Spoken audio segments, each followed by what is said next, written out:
are 3 things that you can get rid of forever? Chunk them in the trash once you start 3D printing.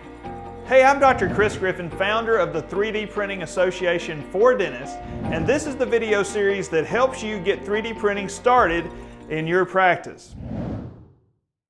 So what are 3 things that you can get rid of once you start 3D printing? There's a lot of things you got to have once you start 3D printing, but what are 3 things you can get rid of? So, we don't want to keep cluttering up the office and just keep filling it up with stuff just because we're adding this amazing new technology. So, okay, let's go through them. There's really 3 that are big, okay? Number 1, now look, a lot of this assumes that if you've gotten into 3D printing, we're assuming that you've also gotten into digital 3D scanning. So I'm sure you have a scanner. Most of us have a scanner now, and we've swapped over the way that we take impressions. So yeah, that we're assuming you have a dental scanner. And so what are 3 things we can get rid of now? Okay, number 1, get rid of that alginate, okay? I know it's a shame because we spent so much time in dental school learning how to take that amazing alginate impression. We learned how to get the bubbles out and how to not choke people to death, and we're pretty good at it. But guess what? Patients still hate it no matter how good we are at it. So it's so much better to be able just to chunk that alginate out the window. So let's get rid of the alginate, okay? We're getting rid of that stuff. We're never going to use it again, okay? All right, number 2. What's another thing we can get rid of once we get into 3D printing? Well, the stuff we pour into the alginate's pretty common, right? So the dental stone, the plaster, stuff like that. I'll tell you guys a story. So when I first got into 3D printing, I really wanted my staff to stop taking alginates and pouring up stone because I said, look guys, we're making our own models now. I just want you guys to go ahead and scan it and leave the files on my desk, and overnight I'll turn them into models, and the next day the models will be there for you guys. I'll do all the work in the beginning because I want you guys to see the power of this.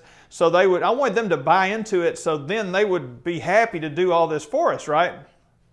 So that's what we did. But man, it took forever to get them to stop. I mean, they just wanted to keep taking out, because they would have a little trouble with the scan, and the next thing you know, they're going and getting the alginate and mixing it up and pouring it up. And so finally, I just had to hide the stuff. Like I threw away a bunch of my dental stone, and I kept a few little packets of individual stones, and I kept them in a locked closet, just in case something weird happened. We had to pull them out. Got rid of the alginate, stuck it in the same closet.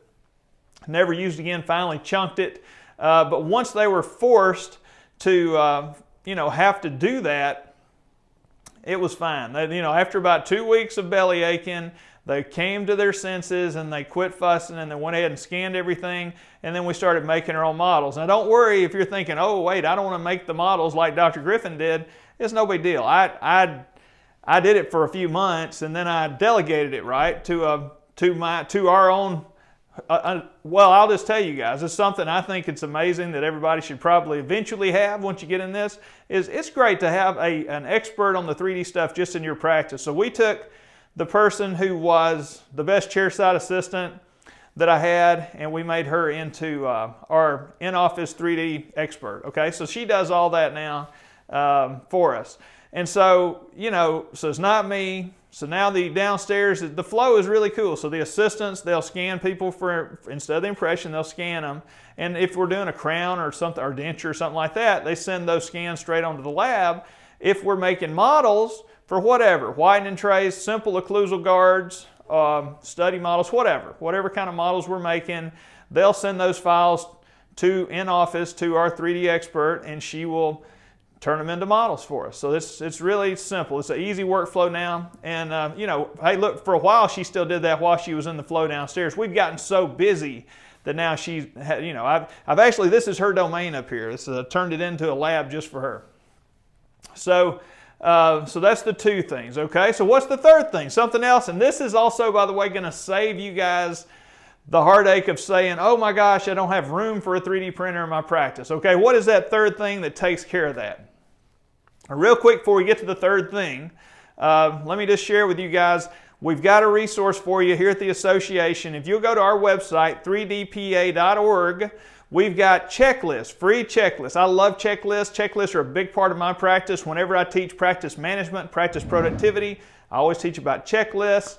I love the book, The Checklist Manifesto. And so we've got checklists for how we do our procedures, our three biggest 3D printing procedures, our three biggest profit centers for the practice. We've got the checklist for those on the website, 3dpa.org. It's a checklist for clear aligners, immediate dentures, surgical guides. Okay, those three checklists are there, and we've also given you guys walkthrough videos that explain how the checklist works. So you can grab those, and once you get into 3D printing, implement that into your practice from day one. Okay, so what's the third thing? Well, okay, we got rid of the alginate, got rid of the plaster. It's the stone grinder. We got rid of the stone grinder. I just came up here to visit my stone grinder. It hasn't been in the clinical area of the practice now since 2020. And so, you know, he's up here just hanging out. Every blue moon, my 3D expert will turn him on just to make sure he's still working. And she might just cut the corner off of a printed model just for fun, but absolutely unnecessary. You get this thing out of the downstairs, you'll never really need it again. And guess what it takes up? It takes up about the amount of space that some of the 3D printing stuff takes up. So once you do that, once you get rid of this thing, now there's no excuse. Now you have room for your 3D printer. Okay, so I hear that so much, I don't have room. You get rid of the stone grinder, you got room for the 3D printer, okay?